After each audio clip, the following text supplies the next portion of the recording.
আসসালামু আলাইকুম, welcome back to my channel. আপনারা হয়তো কম বেশি সকলেই গাজরের হালুয়া খেয়েছেন বা তৈরি করেছেন, কিন্তু আজকে আমি আপনাদের তৈরি করে দেখাবো বিটের হালুয়া।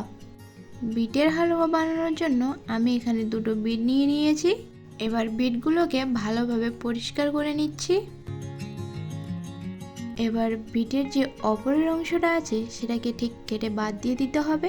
এছাড়াও পিছনের যে অংশটা আছে সেটাকেও ঠিক একইভাবে কেটে বাদ দিতে হবে। এবার এই বিটের খোসাটাকে ভালোভাবে ছাড়িয়ে নিতে হবে। আচ্ছা, আমার ভিডিও যদি আপনাদের ভালো লাগে তাহলে ভিডিওটিতে অবশ্যই একটা লাইক দিয়ে চ্যানেলটিকে সাবস্ক্রাইব করে বেল বাটনটি অন করে দেবেন, যাতে করে পরবর্তী ভিডিওগুলি সবার আগে আপনার কাছে পৌঁছে যায়। বিটগুলোর খোসা ছাড়ানো কমপ্লিট। এবার আমি এইরকম একটা গ্রেটারের সাহায্যে বিটগুলোকে গ্রেট করে নেব। আর অবশ্যই বিটটাকে গ্রেট করার সময় চেপে চেপে গ্রেট করবেন, তাহলে বিটের দানাগুলি একটু লম্বা লম্বা হয়ে বেরোবে। আর যদি আপনাদের কাছে এরকম গ্রেটার না থাকে তাহলে বটির সাহায্য কেটে নিতে পারেন, তবে বিটটাকে একটু পাতলা করেই কাটতে হবে, না হলে বিটের হালুয়াটা একদম ভালো হবে না।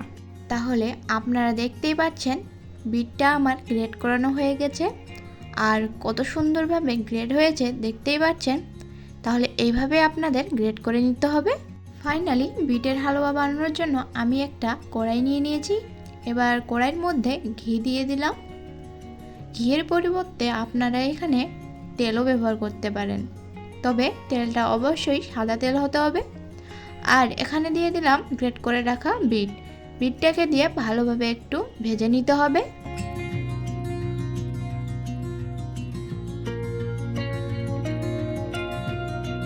ভাজা হয়ে গেলে এর মধ্যে দিয়ে দিচ্ছি পরিমাণ অনুযায়ী চিনিটাকে অবশ্যই আপনার পরিমাণ অনুযায়ী দেবেন।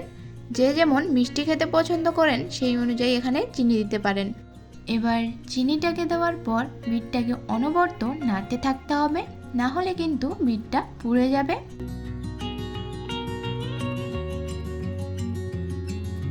আচ্ছা, দেখতেই পাচ্ছেন চিনিটা সম্পূর্ণভাবে গলে গিয়েছে। এখন আমি এর মধ্যে অ্যাড করে দিচ্ছি দুধ। আর গ্যাসের ফ্লেমটাকে হাই করে 6 থেকে 7 মিনিট এটাকে ভালো করে একটু মিশিয়ে নিতে হবে। আর রংটাও আপনারা নিশ্চয়ই দেখতে পাচ্ছেন কতটা সুন্দর চলে এসেছে।